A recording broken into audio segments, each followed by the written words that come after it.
years of true democracy in England. Clive hesitated, taking in the scene, then impulsively turned and made his way to a doorway that led from the foyer. He walked down a narrow corridor that opened into a large area backstage. He stopped short, watching the actors, actresses, stagehands, prompters, and others necessary to putting on the production of Hamlet move about. They reminded Clive of a swarm of ants rushing about frantically in aimless activity. Moving toward the row of dressing rooms, he stopped before one of the doors and knocked. A voice called out and he stepped inside. His features lit up at the sight of the woman who had risen from her chair and held a handkerchief in her right hand. "Clive, what are you doing here?" Catherine Fairfield, a reigning star of the production, was no more than medium height, but her carriage was so erect that she seemed taller. She was wearing a dress that was not intended to be particularly revealing, being fitted to the fair Ophelia in the play, an innocent young girl, but Kate's spectacular figure could not be concealed even beneath such a dowdy exterior. She had dark red hair, enormous dark eyes, and diaphanous skin the envy of every woman in London. Just the sight of her had an effect that reached across the room, stirring him, but she repeated with a touch of irritation, "What are you doing here?" "I wanted to see you, Kate." "Well, you can't see me now. The performance starts in a few minutes."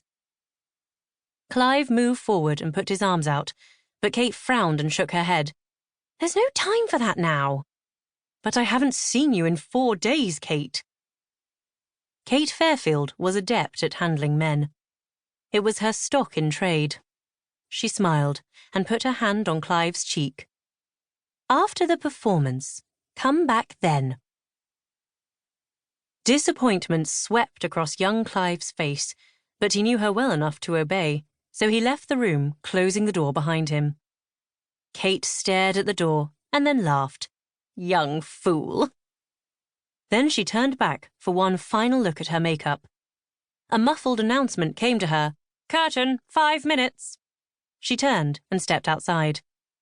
Seeing a tall, dark-haired young man leaning against the scenery, she walked over to him and smiled winsomely. "You better be careful, Dylan." Dylan Tremaine turned to face Kate.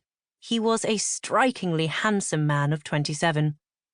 Exactly 6 feet tall, his athletic form was unmistakable through the tights and close-fitting tunic of his costume for the part of Laertes.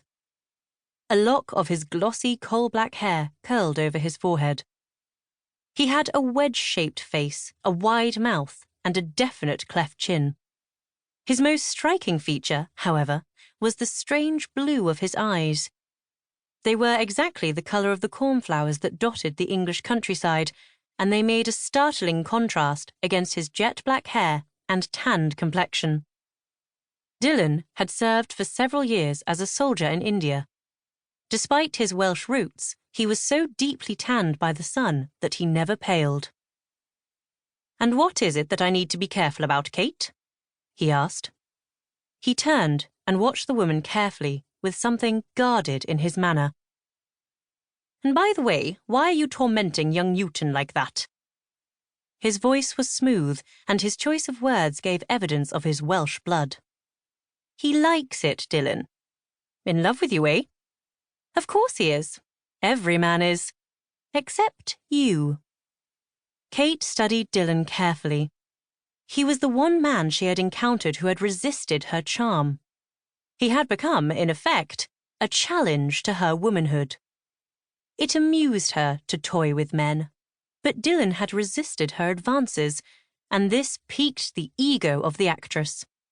Actually, Kate did more than toy with men. Her mother had been abused by a series of men, and she made it her burning ambition to see that this never happened to her daughter.